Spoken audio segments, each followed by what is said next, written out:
Hello students, next we are moving on to another topic, nominal and real rate of interest. Interest എന്നുള്ള ചാപ്റ്ററാണ് നമ്മളിവിടെ deal ചെയ്യുന്നത്. ഇൻട്രസ്റ്റിൽ simple interest എന്താ, compound interest എന്താന്നൊക്കെ നമ്മൾ കണ്ടു കഴിഞ്ഞു.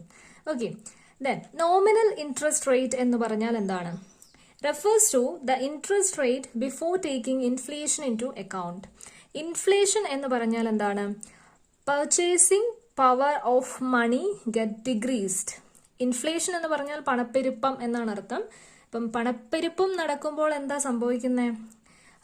Purchasing power of the money will get decreased. 1 രൂപയ്ക്ക് അല്ലെങ്കിൽ 100 രൂപയ്ക്ക് ഇപ്പം കിട്ടുന്ന സാധനങ്ങൾ ഇൻഫ്ലേഷൻ വന്നാൽ 100 രൂപയ്ക്ക് നിങ്ങൾക്ക് കിട്ടണമെന്നില്ല, വിലക്കയറ്റം വരും. അപ്പം പർച്ചേസിംഗ് പവർ, റുപ്പീസിന്റെ പർച്ചേസിംഗ് പവർ അവിടെ ഡിക്രീസ് ചെയ്യുകയാണ് ചെയ്യുന്നത്. ഇപ്പം നോമിനൽ റേറ്റ് ഓഫ് ഇൻട്രസ്റ്റ് എന്ന് പറഞ്ഞാൽ ഇവിടെ നമ്മൾ ആ ഇൻഫ്ലേഷൻ എന്ന് പറയുന്ന ആ ഒരു ഫാക്ടർ കൺസിഡർ ചെയ്യാതെ നമ്മൾ റേറ്റ് ഫിക്സ് ചെയ്യുമ്പോൾ നമ്മൾ അതിനെ നോമിനൽ റേറ്റ് എന്ന് പറയും. അപ്പൊ ഇവിടെ ശ്രദ്ധിക്കേണ്ട കാര്യം എന്താ? Interest rate before taking inflation into account. Nominal റേറ്റിൽ ഇൻഫ്ലേഷൻ എന്ന് പറയുന്ന ഒരു ഫാക്ടർ നമ്മൾ കൺസിഡർ ചെയ്യുന്നില്ല. അതാണ് നോമിനൽ റേറ്റ് ഓഫ് ഇൻട്രസ്റ്റ്. സാധാരണ rate of interest where inflation is not at all considered.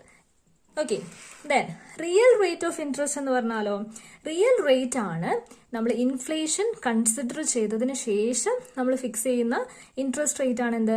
Real rate of interest. So here the interest rate that considers inflation അവിടെ consider ചെയ്യുന്നുണ്ട്. അപ്പൊ ഇതാണ് നോമിനൽ റേറ്റും റിയൽ റേറ്റും. ഇപ്പൊ നോമിനൽ റേറ്റും റിയൽ റേറ്റും തമ്മിലുള്ള ഡിഫറൻസ് എന്താണ്? അവിടെ ഇൻഫ്ലേഷൻ എന്ന് പറയുന്ന ഒരു ഫാക്ടർ വരുന്നു എന്നതാണ്. So real rate can be written as nominal rate of interest minus inflation. Inflation nominal റേറ്റിൽ ഉണ്ടാകാതിരിക്കാം, നമ്മളത് കൺസിഡറേ ചെയ്യുന്നില്ല. ആൻഡ് റിയൽ റേറ്റിൽ എന്താകാൻ പാടില്ല? ഒരിക്കലും ഇൻഫ്ലേഷന്റെ ആ ഒരു എഫക്റ്റ് കൊണ്ട് അവിടെ റേറ്റിൽ ഇൻക്രീസ് വരാൻ പാടില്ല. അപ്പം റിയൽ റേറ്റ് എന്ന് പറഞ്ഞാൽ ഇൻഫ്ലേഷന്റെ ഒരുവിധ എഫക്റ്റും വരാതെ ഉള്ള നോമിനൽ റേറ്റിനെയാണ് നമ്മൾ എന്ത് പറയുന്നത്? റിയൽ റേറ്റ് ഓഫ് ഇൻട്രസ്റ്റ് എന്ന് പറയുന്നത്. So that's clear. ഇനി അടുത്തത് ഇഫക്റ്റീവ് റേറ്റ് അല്ലെങ്കിൽ ഇഫക്റ്റീവ് ഈൽഡ് എന്ന് പറയും. ഇഫക്റ്റീവ് റേറ്റ് ഓഫ് ഇൻട്രസ്റ്റ് എന്ന് പറഞ്ഞാൽ എന്താണ്? നമ്മൾ കോമ്പൗണ്ട് ഇൻട്രസ്റ്റ് കാൽക്കുലേഷൻ ചെയ്തപ്പോൾ കണ്ടിരുന്നു. അവിടെ compounding annually, compounding semi annually, monthly, quarterly എന്നൊക്കെ പറഞ്ഞ് കണ്ടിരുന്നു അല്ലെ. അപ്പം അവിടെ ക്വാർട്ടർലി ആണെങ്കിൽ കോമ്പൗണ്ടിങ് എത്ര ടൈംസ് നടക്കുന്നുണ്ട്? 4 ടൈംസ് അവിടെ കോമ്പൗണ്ടിങ് റിപ്പീറ്റ് ചെയ്യുന്നുണ്ട്. അപ്പം അതുമായിട്ട് റിലേറ്റ് ചെയ്ത് കോമ്പൗണ്ടിങ് എത്ര പ്രാവശ്യം റിപ്പീറ്റ് ചെയ്യുന്നുണ്ട് എന്നതുമായി ബന്ധപ്പെട്ടാണ് ഇഫക്റ്റീവ് റേറ്റ് എന്ന് നമ്മൾ പറയുന്നത്.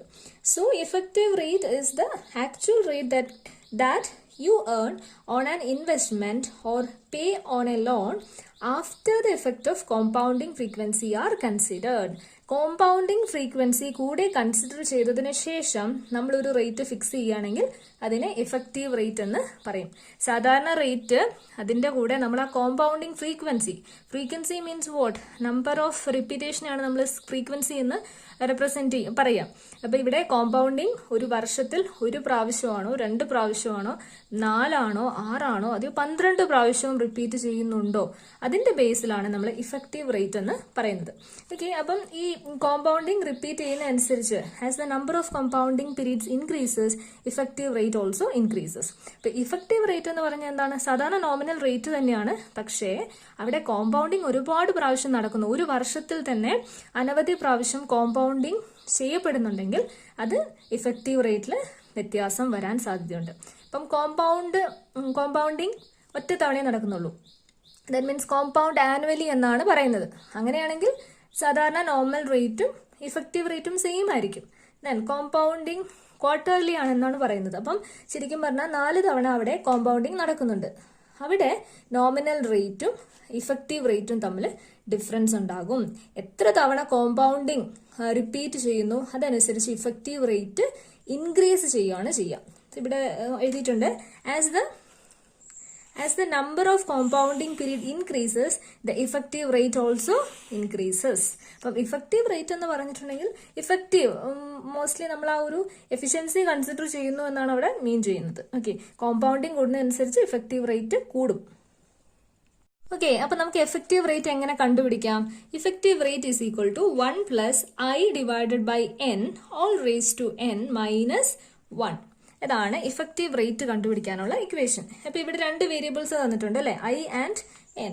Here I represent nominal interest rate. ഞാൻ പറഞ്ഞു നോമിനൽ ഇൻട്രസ്റ്റ് റേറ്റ് എന്ന് പറഞ്ഞാൽ സാധാരണ ഇൻട്രസ്റ്റ് റേറ്റ്. കോമ്പൗണ്ടിങ് എത്ര പ്രാവശ്യം നടക്കുന്നതനുസരിച്ചാണ് ഇഫക്റ്റീവ് റേറ്റും നോമിനൽ റേറ്റും തമ്മിൽ ഡിഫറൻസസ് വരുന്നത്. കോമ്പൗണ്ടിങ് നടന്നിട്ടില്ലെങ്കിൽ എഫക്റ്റീവ് റേറ്റും നോമിനൽ റേറ്റും സെയിം ആണ്. ഓക്കെ, ദെൻ എൻ എന്തായിരിക്കും? Number of compounding periods. അപ്പൊ നമ്മൾ പറയുകയാണ് കോമ്പൗണ്ടഡ് ആനുവലി എന്നാ പറയുന്നെങ്കിൽ എൻ എത്രയായിരിക്കും? 1 ആയിരിക്കും. കോമ്പൗണ്ടഡ് ക്വാർട്ടർലി എന്ന് പറയുവാണെങ്കിൽ എൻ എത്രയായിരിക്കും? 4 ആയിരിക്കും. ഓക്കെ, അതാണ് എൻ എന്ന് പറയുന്നത്. അപ്പം ഇതാണ് നമ്മുടെ equation. Effective rate is equal to 1 plus i by n all raise to n minus 1.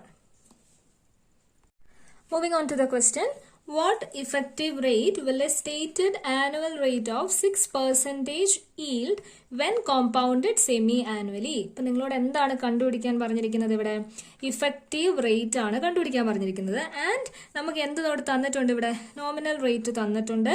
And ക്വസ്റ്റ്യനിൽ എന്താ പറഞ്ഞിരിക്കുന്നത്? കോമ്പൗണ്ടഡ് സെമി ആനുവലി എന്നാണ് പറഞ്ഞിരിക്കുന്നത്. അപ്പം നമുക്ക് ഇക്വേഷൻ എന്തായിരുന്നു? ഇതാണ് നമ്മുടെ ഇക്വേഷൻ, ഇഫക്റ്റീവ് റേറ്റിന്റെ ഇക്വേഷൻ, ഐയും എന്നും. ആൻഡ് ഐ എന്താ? Nominal interest rate. And N എന്തായിരുന്നു? Number of compounding periods. അത് രണ്ട് നമുക്ക് എന്താണ് ക്വസ്റ്റ്യനിൽ തന്നിട്ടുണ്ട്. So we can write the equation like this. Effective rate is equal to 1 plus I എത്രയാണ്? ഐ എന്ന് പറയുന്നത് നോമിനൽ റേറ്റ് ആണ്. നോമിനൽ റേറ്റ് ആയതുകൊണ്ട് 6% ആണ്. So we can write it as 0.06 അല്ലേ? 6% മീൻസ് 6 ഡിവൈഡഡ് ബൈ 100. പെർസെൻറ്റേജ് എപ്പോഴും നമ്മൾ എന്താണ് 100ന്റെ ഫ്രാക്ഷൻ ആയിട്ടാണ് റെപ്രസെന്റ് ചെയ്യുക. Okay, divided by N. N means semi annually ആണെന്ന് പറഞ്ഞു. Semi annually means divided by 2. അതായത് annual and twice in a year ആണ്. So divided by 2 whole raise to 2 minus 1. So ഇവിടെ എന്താണ് 1 plus 0.06 divided by 2 0.03 raised to 2 minus 1. So it will give 1.03 square minus 1 and it will give you answer 0.0609. 0.0609 എന്നൊരു answer നിങ്ങൾക്ക് കിട്ടും. അപ്പം ഇതാണ് നമ്മുടെ rate. അപ്പം ഇത് എന്താണ്? ഇത് പെർസെൻറ്റേജ് അല്ല. So we can convert it in two percentage. ഇതെന്താ? റേറ്റ് ആണ് കേട്ടോ. എഫക്റ്റീവ് റേറ്റ് ആണ് ഇപ്പം നമുക്ക് കിട്ടിയിരിക്കുന്നത്. എഫക്റ്റീവ് റേറ്റ് 0.0609 എന്ന് പറയുന്നത് എഫക്റ്റീവ് റേറ്റ്. അപ്പം നമ്മളത് പെർസെൻറ്റേജിലേക്ക് കൺവേർട്ട് ചെയ്യുമ്പോൾ 0.0609 ഇൻറ്റു 100 ആണ് പെർസെൻറ്റേജിലേക്ക് നമ്മൾ കൺവേർട്ട് ചെയ്യുക. ഇസ് ഈക്വൽ ടു എത്രയാണ്? 6.09%. അതാണിത് റേറ്റ് എന്ന് പറയുന്നത് അല്ലേ? അപ്പോൾ ഇവിടെ നമുക്ക് എത്ര കിട്ടി? 6.09% എന്ന് കിട്ടി effective rate. Then nominal rate എത്രയായിരുന്നു? 6 ആയിരുന്നു. അപ്പോൾ അതാണ് എന്ത്? ഇഫക്റ്റീവ് റേറ്റ് എന്ന് പറയുന്നത്. ഇവിടെ എന്തുകൊണ്ടാണ് ഈ നോമിനൽ റേറ്റ് 6ൽ നിന്നും ഇഫക്റ്റീവ് റേറ്റ് 6.09, അതായത് 0.9% ഒരു ഇൻക്രീസ് വന്നിട്ടുണ്ട്? അതെങ്ങനെയാണ് വന്നിരിക്കുന്നത്? കാരണം എന്താണ്? കോമ്പൗണ്ട് ഇൻട്രസ്റ്റ് സെമി ആനുവലി ആണ് കോമ്പൗണ്ട് ചെയ്തേക്കുന്നത്. അതുകൊണ്ടാണ് ആ ഒരു ഡിഫറൻസ് വന്നിരിക്കുന്നത്. അപ്പോൾ അതാണ് എഫക്റ്റീവ് റേറ്റ് എന്ന് പറയുന്നത്. മനസ്സിലായി കാണുമെന്ന് വിചാരിക്കുന്നു. കോമ്പൗണ്ടഡ് സെമി ആനുവലി 2 പ്രാവശ്യം അത് കോമ്പൗണ്ട് ചെയ്തു. അതുകൊണ്ട് നോമിനൽ റേറ്റിനെ കഴിഞ്ഞും ശരിക്കും എഫക്റ്റീവ് റേറ്റ് എന്ന് പറയുന്നത് ഇൻക്രീസ്ഡ് ആണ് ശരിക്കും. അപ്പോൾ അതാണ് effective rate. Next area is present value. അത് നിങ്ങൾ ഓൾറെഡി കേട്ടിട്ടുള്ള ഒരു ടേം ആയിരിക്കണം. Present value and future value. Present value, future value. Okay, അപ്പോൾ പ്രസന്റ് വാല്യൂ എന്ന് പറഞ്ഞാൽ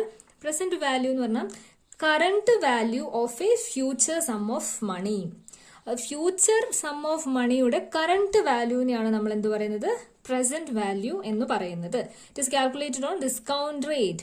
അപ്പം 100 റുപ്പീസ് നമ്മുടെ കയ്യിലുണ്ടെങ്കിൽ ആ 100 റുപ്പീസിന് ഒരു വർഷം കഴിഞ്ഞ് കിട്ടുന്നതാണ് എന്ത്? ഫ്യൂച്ചർ വാല്യൂ എന്ന് പറയുന്നത്. ഓക്കെ, അപ്പൊ നമ്മൾ പറയാണ് ഒരു വർഷത്തിന് ശേഷം എനിക്ക് 100 രൂപ കിട്ടും എന്ന് പറയുന്നു. ആൻഡ് ആ 100 രൂപയ്ക്ക് ഇപ്പോൾ എത്ര വാല്യൂ ഉണ്ട് എന്ന് കണ്ടുപിടിക്കുന്നതാണ് എന്ത്? Present value of money. ഇപ്പം ആക്ച്വലി ഇത് നമ്മൾ കൺസിഡർ ചെയ്യുന്നത് ഈ ക്യാപിറ്റൽ ബഡ്ജറ്റിംഗ്, അതായത് ഫിനാൻസ് ഡിസിഷൻസ് ഒക്കെ എടുക്കുമ്പം കമ്പനികളൊക്കെ ക്യാഷ് ഇൻഫ്ലോസ് അവർക്ക് ഫ്യൂച്ചറിലാണ് കിട്ടുക അല്ലെ? ഇപ്പം നമ്മൾ 10 lakh ഈ വർഷം ഇൻവെസ്റ്റ് ചെയ്തു. ആൻഡ് നമ്മുടെ റിട്ടേൺ എന്ന് പറയുന്നത് പറയുന്നത് ആനുവലി നമുക്ക് കിട്ടുകയാണ് ചെയ്യാം. 10 lakh ഇന്ന് ഈ വർഷം തന്നെ കിട്ടില്ല നമുക്ക്. 5 lakh 2 lakh എന്നൊക്കെ പറഞ്ഞ് നമുക്ക് കമ്മിങ് ഇയേഴ്സിലാണ് അതിന്റെ ബെനിഫിറ്റ്സ് കിട്ടുക. ഓക്കെ, അപ്പം നമുക്ക് 5 ലക്ഷം രൂപ 10 lakh ദിസ് ഇയർ നമ്മൾ ഇൻവെസ്റ്റ് ചെയ്തു, ദെൻ 5 lakh നെക്സ്റ്റ് ഇയറിൽ നമുക്ക് കിട്ടുകയാണ്. അപ്പം നമുക്കറിയണം ആ 5 lakhന് ഒരു വർഷം കഴിഞ്ഞ് കിട്ടുന്ന 5 lakhന് ഇന്ന് എത്ര രൂപയുണ്ട് എന്ന് അറിയാൻ വേണ്ടി നമ്മൾ യൂസ് ചെയ്യുന്ന ഒരു ടെക്നിക്കാണ് പ്രസന്റ് വാല്യൂ കാൽക്കുലേഷൻ. അവിടെ ശരിക്കും നമ്മൾ എന്താ ചെയ്യുന്നത്? ഡിസ്കൗണ്ടിങ് ആണ് ചെയ്യുന്നത്. Discounting means just the opposite of compounding. കോമ്പൗണ്ടിങ്ങിന്റെ നേരെ ഓപ്പോസിറ്റ് ആണ് ഡിസ്കൗണ്ടിങ്. പ്രസന്റ് വാല്യൂ എന്ന് പറയുന്നത് current value of a future sum of money. ഭാവിയിൽ നമ്മൾക്ക് കിട്ടാൻ സാധ്യതയുള്ള ഒരു സം ഓഫ് എമൗണ്ടിന്റെ ഇപ്പോഴത്തെ വില നമ്മൾ കാൽക്കുലേറ്റ് ചെയ്യുന്നതാണ് എന്ത്? പ്രസന്റ് വാല്യൂ എന്ന് പറയുന്നത്. ഓക്കെ, അപ്പൊ അതാണ് പ്രസന്റ് വാല്യൂ. നമുക്ക് അത്ര ഡീറ്റെയിൽഡ് ആയിട്ടൊന്നും പഠിക്കേണ്ട ആവശ്യമില്ല. പ്രസന്റ് വാല്യൂ ടേബിൾ ഉണ്ട് ആൻഡ് കാൽക്കുലേഷൻ സിമ്പിൾ കാൽക്കുലേഷൻസ് ആണ്. ഓക്കെ, ഇപ്പൊ പ്രസന്റ് വാല്യൂ കണ്ടു calculated on the discount rate. Discount rate വെച്ചാണ് കാൽക്കുലേറ്റ് ചെയ്യാം. ഇപ്പൊ നമുക്ക് പ്രസന്റ് വാല്യൂ കണ്ടുപിടിക്കാൻ ഒരു പ്രസന്റ് വാല്യൂ ടേബിൾ ഒക്കെ ഉണ്ട്. ഓക്കെ, ദെൻ പ്രസന്റ് വാല്യൂ എന്ന് പറഞ്ഞാൽ അതാണ്. അപ്പം അത് ക്ലിയർ ആയെന്ന് വിചാരിക്കുന്നു.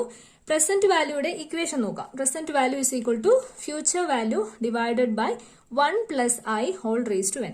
ഞാൻ പറഞ്ഞൊരു ഫ്യൂച്ചർ വാല്യൂ ഉണ്ടെന്ന് പറഞ്ഞു അല്ലെ. ഫ്യൂച്ചർ വാല്യൂ ഉണ്ട്, പ്രസന്റ് വാല്യൂ ഉണ്ട്. അപ്പൊ ഫ്യൂച്ചർ വാല്യൂ എന്ന് പറഞ്ഞാൽ എന്താണ്? ഒരു വർഷത്തിന് ശേഷം ഉള്ള വില തന്നെയാണ് ഫ്യൂച്ചർ വാല്യൂ.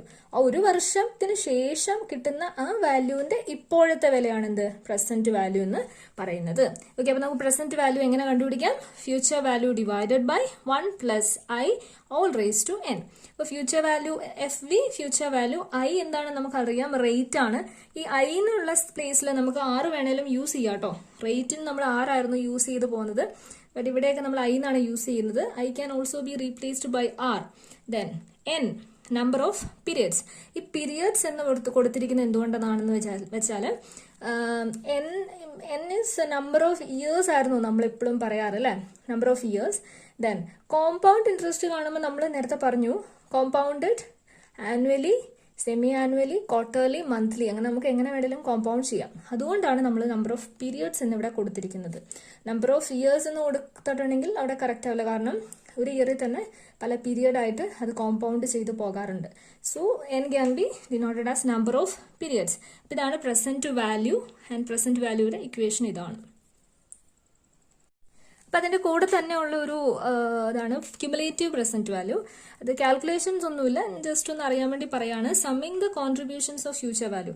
നമ്മളിങ്ങനെ കണ്ടുപിടിക്കുന്ന ഈ ഫ്യൂച്ചർ വാല്യൂ എല്ലാം കൂടെ നമ്മൾ കൂട്ടുവാണെങ്കിൽ അതിനെയാണ് നമ്മൾ ക്യുമുലേറ്റീവ് പ്രസന്റ് വാല്യൂ എന്ന് പറയുന്നത്. ക്യുമുലേഷൻ മീൻസ് സമ്മിങ് ഓർ ആഡിങ്ങിനെയാണ് നമ്മൾ എന്ത് പറയുന്നത്? ആഡ് ഓൺ ചെയ്യുന്നതിനെയാണ് നമ്മൾ എന്ത് പറയുന്നത്?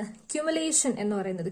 കൂട്ടി പോകുന്നതിനെയാണ് ക്യുമുലേഷൻ എന്ന് പറയുന്നത്. ഓക്കെ, അപ്പൊ ക്യുമുലേറ്റീവ് പ്രസന്റ് വാല്യൂ എന്ന് പറഞ്ഞാൽ summing the contributions of future value. Okay, അതിന്റെ equation present value is equal to the sign. ഇതെന്താ ഈ സൈൻ ഉദ്ദേശിക്കുന്നത്? എന്താണ് ഈ സൈന്? സിഗ്മയാണ് അല്ലെ. സിഗ്മ സമ്മേഷന്റെ സൈൻ ആണ് സിഗ്മ എന്ന് പറയുന്നത്. ഈ സിഗ്മ കേട്ടോ. വേറൊരു സിഗ്മയും കൂടെ ഉണ്ട്. ഇങ്ങനെ ഒരു സിഗ്മയും കൂടെ കണ്ടിട്ടുണ്ടാവും ഒരിക്കലും നിങ്ങൾ. സിഗ്മ, ഈ സിഗ്മ എന്തിനാ റെപ്രസെന്റ് ചെയ്യുന്നത്? ഇത് സ്റ്റാൻഡേർഡ് ഡീവിയേഷൻ ആണ് കേട്ടോ. ഈ സിഗ്മ സമ്മേഷൻ സിഗ്മയാണ്. അതായത് നമ്മൾ എന്തെങ്കിലും ആഡ് ചെയ്ത് പോകുന്നതിനാണ് ഈ സിഗ്മ യൂസ് ചെയ്യുക. Sigma t is equal to 0 to n. ഇവിടെ എന്താ പറഞ്ഞിരിക്കുന്നത്? നമ്മൾ പറഞ്ഞു സമ്മേഷൻ എന്ന് പറഞ്ഞിട്ടുണ്ടെങ്കിൽ ഒറ്റ ഒരു വാല്യൂ ഉള്ളത് നമ്മൾ സമ്മ ചെയ്യേണ്ട കാര്യമില്ല, ഇത് കൂട്ടേണ്ട കാര്യമില്ല. അപ്പം ഒരുപാട് പ്രസന്റ് വാല്യൂസ് നമ്മൾ കാണുന്ന കേസാണ് ഈ പറയുന്നത്. അപ്പം ഇവിടെ t is equal to time എന്ന് പറയുന്നത് 0 to n. n means we don't know the real value. അതുകൊണ്ട് നമ്മൾ n ഇടുന്നത് 0 to n pv at t divided by 1 plus n 1 plus i all raised to t. അപ്പൊ ഇത് just ഒന്ന് ഓർത്ത് വെച്ചാൽ സെയിം ഇക്വേഷൻ, മേലത്തെ ഇക്വേഷൻ തന്നെയാണ്. ഒന്നിൽ കൂടുതൽ ഇയറിലെ കാൽക്കുലേറ്റ് ചെയ്യാൻ വരുമ്പോഴാണ് ഇത് നമ്മൾ യൂസ് ചെയ്യാറ്. ഓക്കെ, ഇതിന്റെ കാൽക്കുലേഷൻസ് ഒന്നും ചെയ്യേണ്ട, ജസ്റ്റ് ഒന്ന് അറിയാൻ വേണ്ടി പറഞ്ഞു എന്ന് മാത്രം. Moving on to our question. നമ്മൾ ഫ്യൂച്ചർ വാല്യൂ അല്ലെ പ്രസന്റ് വാല്യൂ കണ്ടുപിടിക്കുന്ന ക്വസ്റ്റ്യനിലേക്ക് പോവാണ്. Calculate the present value of ₹50,000 to be received after 5 years provided the interest rate at 9%. ഇതാണ് നമ്മുടെ question. And our equation is present value is equal to future value by 1 plus i. Raise to n. അതാണ് നമ്മുടെ equation അല്ലേ? ഇതാണ് നമ്മുടെ equation. ഇപ്പൊ നമുക്ക് ഇതിൽ കണ്ടുപിടിക്കേണ്ടത് എന്താണ്? പ്രസന്റ് വാല്യൂ ആണ് കണ്ടുപിടിക്കേണ്ടത്. So P V is equal to, ഇവിടെ ഫ്യൂച്ചർ വാല്യൂ എത്രയാണ്? ഫ്യൂച്ചർ വാല്യൂ ഇവിടെ എത്ര തന്നിട്ടുണ്ട് അല്ലേ? Calculate present value of rupees 50,000. അത് നമുക്ക് 50,000 ആണ് കിട്ടുക കേട്ടോ. അതിന്റെ പ്രസന്റ് വാല്യൂ ആണ് നമുക്ക് കണ്ടുപിടിക്കേണ്ടത്. സോ ഇവിടെ നമ്മുടെ future value is 50,000 divided by I എത്രയാണ്? ഐ എന്ന് പറഞ്ഞിട്ടുണ്ടെങ്കിൽ നമ്മുടെ നമ്മുടെ റേറ്റ് ആണ് അല്ലേ? റേറ്റ് ഇസ് 9% ആണ് ഇവിടെ തന്നിട്ടുണ്ട്. ആൻഡ് എൻ എത്രയാ? എൻ 5 years ആണെന്നും തന്നിട്ടുണ്ട്. ഓക്കെ, അപ്പൊ നമുക്ക് 1 + 0.09 all raised to n is 5. Okay, അപ്പൊ ഇവിടെ 0.09 എഴുതിയത് എങ്ങനെയാണെന്ന് മനസ്സിലായെന്ന് വിചാരിക്കുന്നു. കാരണം 9% ആയതുകൊണ്ട് 9 divided by 100 will give you 0.09. Okay, അപ്പൊ നമുക്ക് ഇത് സോൾവ് ചെയ്യുമ്പം is equal to 50,000 divided by 1 plus 0.09 all raised to 5 ചെയ്യുമ്പോൾ നമുക്ക് അത് കാൽക്കുലേറ്ററിൽ ചെയ്താൽ മതി. ചെയ്യുമ്പോൾ നമുക്ക് എത്ര കിട്ടും? 1.5386 എന്ന് പറയുന്ന ഒരു വലിയൊരു ഹ്യൂജ് എമൗണ്ട് കിട്ടും. ഓക്കെ, ദെൻ അതിൽ നിന്ന് നമ്മൾ എന്ത് ചെയ്യണം? 50,000 ഡിവൈഡഡ് ബൈ ഇതാണ് ചെയ്യേണ്ടത്. Okay, then 50,000 divided by 1.5386 something. ഞാനത് ഫുൾ എഴുതിയിട്ടില്ല, അത് നോക്കിയാൽ മതി. ഈ will give you an answer. എത്ര കിട്ടും നമുക്ക്? 32,497. ഒരു ഡെസിമൽ പ്ലേസ്, ഒരു 2 ഡെസിമൽ പ്ലേസും കൂടെ എടുക്കുക. 0.8 റൗണ്ട് ചെയ്തെടുത്താൽ മതി. 0.75 എന്നാണ് കണ്ടത്. സോ 0.08 എന്നെടുക്കുക. ഓക്കെ, അപ്പൊ അതാണ് നമ്മുടെ ഫ്യൂച്ചർ പ്രസന്റ് വാല്യൂ കാൽക്കുലേഷൻ. അപ്പൊ ഇവിടെ പ്രസന്റ് വാല്യൂ എത്രയാണ്? 32,497. അതിന്റെ അർത്ഥം എന്താണ്? നമ്മള് 50,000 നമുക്ക് ഒരു വർഷം കഴിയുമ്പോൾ കിട്ടും എന്ന് പറഞ്ഞല്ലോ. അതിന്റെ പ്രസന്റ് വാല്യൂ ആണെന്ത്? 32,497 എന്ന് പറയുന്നത്. അപ്പം അതിന് ഡിസ്കൗണ്ട് ചെയ്തു. നമ്മൾ ഡിസ്കൗണ്ട് ചെയ്ത് കഴിഞ്ഞപ്പോൾ നമുക്ക് വാല്യൂ എന്ത് ചെയ്തു? കുറയുവാണ് ചെയ്തത്. അതാ ഞാൻ പറഞ്ഞത്, കോമ്പൗണ്ടിങ്ങിന്റെ നേരെ ഓപ്പോസിറ്റ് ആണ് ഡിസ്കൗണ്ടിങ് എന്ന് പറഞ്ഞാല്. അപ്പം എന്തെങ്കിലും ഒരു വാല്യൂവിനെ നമ്മൾ ഡിസ്കൗണ്ടിങ് ഫാക്ടർ വെച്ച് മൾട്ടിപ്ലൈ ചെയ്യാം. ഈ ഒരു സ്റ്റെപ്പ് എല്ലാം കൂടി ഡിസ്കൗണ്ടിങ് ഫാക്ടർ വെച്ച് ഇൻറ്റു ചെയ്താൽ തീരും.